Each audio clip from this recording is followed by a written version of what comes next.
Hey everybody, welcome to Kimmel's Irish Pub. Time for another movie review. Tonight's movie, The Good Liar. So, if you've seen any of my episodes before, sometimes my father-in-law recommends some movies to me, and of course I'll watch them and review them and give you my thoughts. So will my mother-in-law from time to time.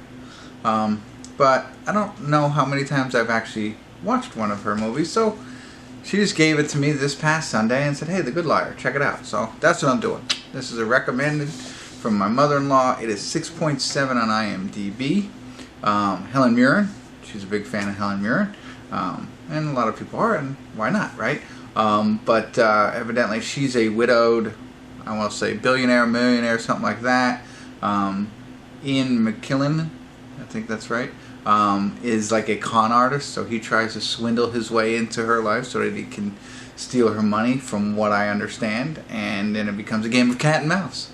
I don't know. Let me get into it here, find out what it's really about, and then ultimately let you know what I think. I mean, it's a pretty good cast, but I think it's an hour and 47 minutes long. So let me start, check it out. I'll be back.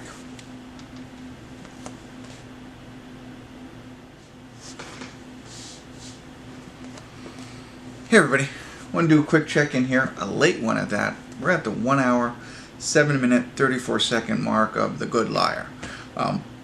It's a little later than usual, and it's partly because it's a slower developing movie, at least I think. So Ian, our main character, or Roy, I'm sorry, is the character's name, he's the con artist. And I like those things like where they do the different cons and what they do. And that's how it starts off, is him doing one of his cons with his buddies and you know, conning people out of money. And in the same regard, he starts to meet Helen Mirren. I don't know why I said in the same regard. That was a poor use. But at the same time, he starts to befriend Helen Mirren's character. And we come to find out that she's got a couple $1 million in her name. She also seems to be, you know, something wrong with her heart a little bit. She has a grandson as well. So they're, you know, building a little bit of a relationship there.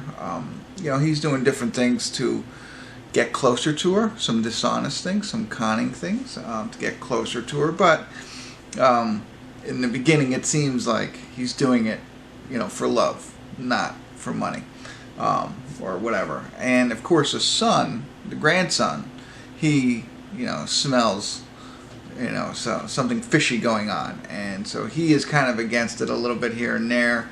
She's, you know, saying, hey, you know, this is my choice, not yours. So he does different things and tries to throw a wrench into this guy's plans, and that's really what it is. But you know, he comes to the point, and I think now is when I'm starting to get the point of, yeah, you don't know, there's a long con here for them, and that's in the synopsis, so it's not a spoiler alert, you know that. But I think there's a lot more at play than meets the eye right now. I also think that, you know, what they've shown, what it seems like, he could be really good at his con, but it seems like he actually does have feelings for her, and so that's where we are. Like I said, it's slow developing, but interesting, and you know, kind of fun. I agree. I like Helen Mirren in this movie. Absolutely. I think she's doing a great job, and she's making the movie pretty good. So I'll get back to it here. There's not much left, about 40 minutes. So we'll see where it goes from here. I'm expecting some twists and some turns, which is going to make it even better. So, but I don't know that. I'm just taking a guess. So let me get back to it. I'll see you at the end, give you my final thoughts without ruining the plot. So, or not the plot, but, you know, without ruining the movie. Alright, I'll be back.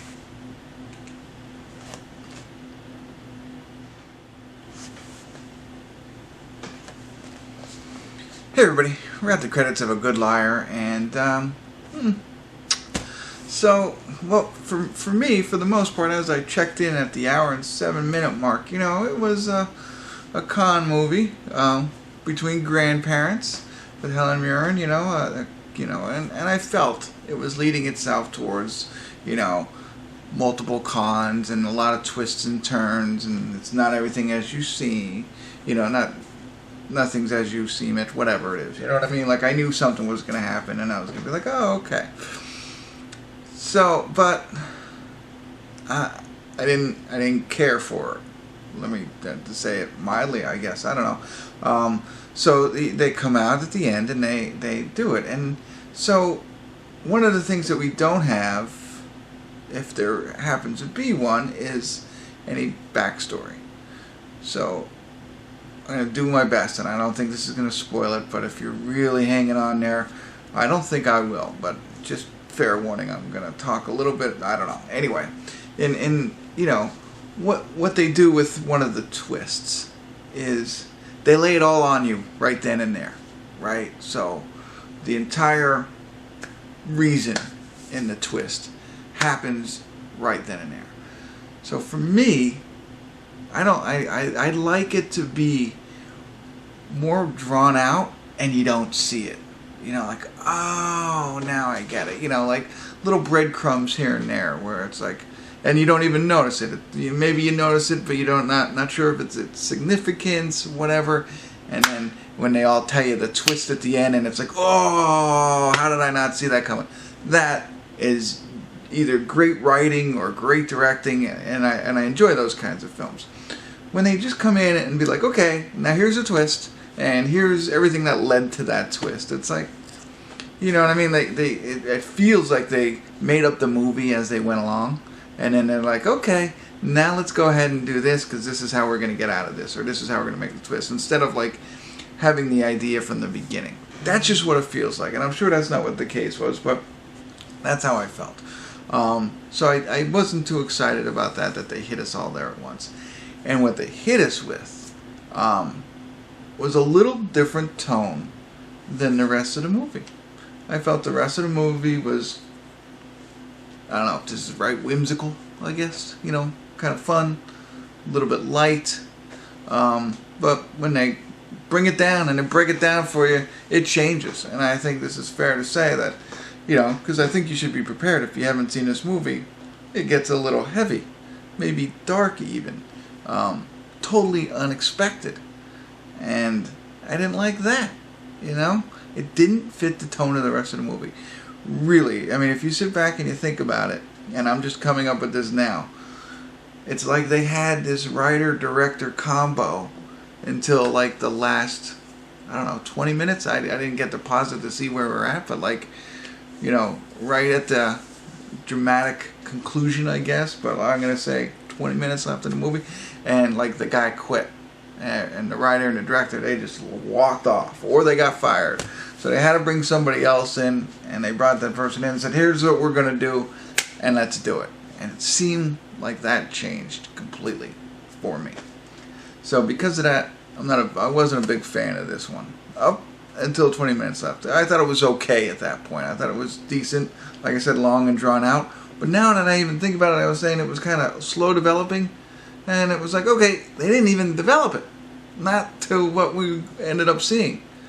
So slow developing for no reason. Whew. Wow. I just spewed a lot at you. Hopefully you made it to the end of this video. I won't go on any further. But, I mean, you can watch it for Helen, Mirren, and Ian. They were good. But, I don't know. Not for me. So I would wait. If I would have caught the moment of the thing, I'd tell you what moment to pause it at, and then just think of your own ending and go watch a different movie. Would be my recommendation. That's all I got for you. I don't want to go on any further. I think I made this video too long. Hopefully you stuck with me and I was helpful. So if I was, drop me some comments. Love to hear your thoughts. If you saw it, what did you think? Did you think the same thing? I'd love to hear that kind of stuff every now and again. If you haven't already, subscribe to my channel. That'd be fantastic. Tell all your friends. And continue to come back. Kimmel's Irish Pub.